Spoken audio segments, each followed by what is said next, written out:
semuanya, di video kali ini kita akan membahas materi konsep kebudayaan nasional dan faktor pembentuk kebudayaan nasional. Tahukah kamu bahwa tidak akan ada kebudayaan tanpa masyarakat? Demikian sebaliknya. Manusia yang membentuk suatu kelompok masyarakat dan kebudayaan merupakan satu kesatuan. Kebudayaan dapat dimaknai sebagai penyesuaian diri manusia terhadap hal-hal yang dipelajari atau learning behavior.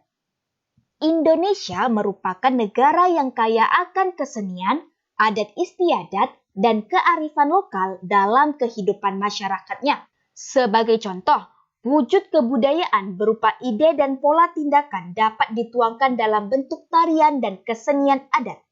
Tarian dan kesenian adat di daerah Papua memiliki keunikan sendiri yang berbeda dari daerah lain di Indonesia. Tarian dan kesenian adat dari berbagai daerah menjadi bagian dari kebudayaan nasional. Lalu, apa sebenarnya kebudayaan nasional itu?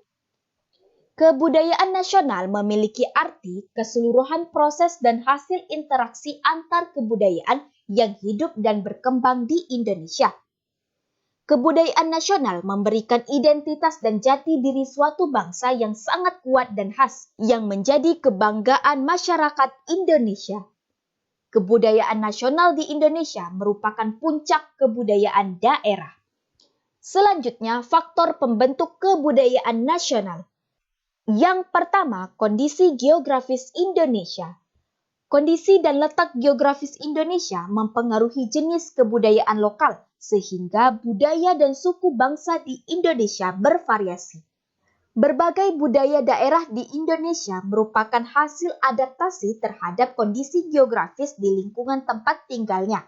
Cara adaptasi tersebut tercermin dalam mata pencaharian, cara berpakaian, pola perumahan, dan nilai religi penduduk setempat.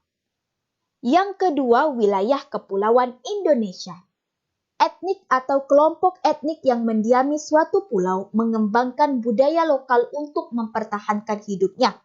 Kondisi wilayah Indonesia berupa kepulauan menyebabkan terjadinya isolasi geografis.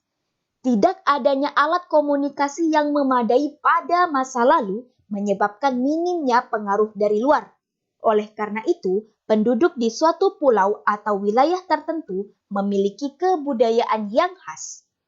Yang ketiga, keterbukaan terhadap dunia luar. Indonesia terletak di jalur persimpangan dunia, yaitu di antara benua Asia dan benua Australia, serta Samudra Hindia dan Pasifik. Sejak dahulu, masyarakat Indonesia terbiasa berhubungan dengan masyarakat asing, seperti Tiongkok, India, Portugis, Belanda, Arab, dan Jepang. Kondisi tersebut menyebabkan Indonesia memperoleh banyak pengaruh dari bangsa lain. Masyarakat Indonesia terbuka terhadap pengaruh luar yang dibuktikan dengan besarnya pengaruh budaya asing dalam kebudayaan nasional.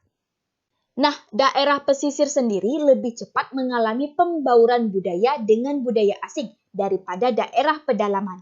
Sebagai contoh, Semarang sebagai kota pesisir memiliki jenis kebudayaan beragam yang dipengaruhi oleh budaya Jawa, Tiongkok, Arab, dan Belanda.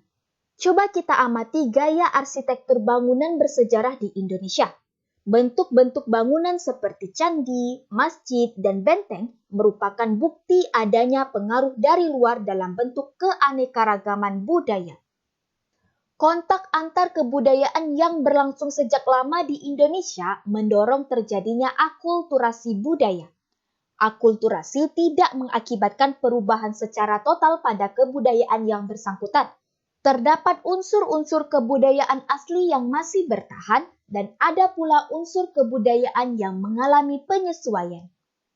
Yang keempat, faktor sejarah. Nenek moyang bangsa Indonesia adalah para imigran yang tiba di Indonesia secara bertahap. Bangsa pertama yang bermigrasi ke Indonesia adalah Melanesia atau Papua Melanosoid yang disusul oleh bangsa Melayu. Kedatangan bangsa Melayu dibagi menjadi dua tahap. Tahap pertama berasal dari daerah Yunan di Tiongkok Selatan yang tergolong sebagai bangsa Proto-Melayu, dan tahap kedua dilakukan oleh bangsa Deutero Melayu. Proto-Melayu awalnya menempati pantai-pantai di Sumatera Utara, Kalimantan Barat, dan Sulawesi Barat. Selanjutnya, mereka terdesak dengan kedatangan bangsa Deutero-Melayu. Akhirnya, bangsa Proto-Melayu menyebar ke Indonesia bagian timur. Bangsa Proto-Melayu sendiri menjadi nenek moyang bagi suku Toraja, Sasak, Dayak, Nias, Batak, dan Kubu. Sedangkan bangsa Deutero-Melayu menurunkan suku Jawa, Melayu, Sunda, Minang, Makassar, dan Bugis. Setiap gelombang kedatangan nenek moyang asli ke Indonesia menempati wilayah tertentu dan menurunkan suku bangsa yang berbeda-beda. Suku-suku di Indonesia memiliki keragaman fisik dan budaya yang membedakan antara satu suku dengan suku lainnya. Oke, itulah tadi pembahasan mengenai konsep kebudayaan nasional dan faktor pembentuk kebudayaan nasional. Terima kasih telah menonton video ini. Sampai jumpa di video selanjutnya. Bye-bye.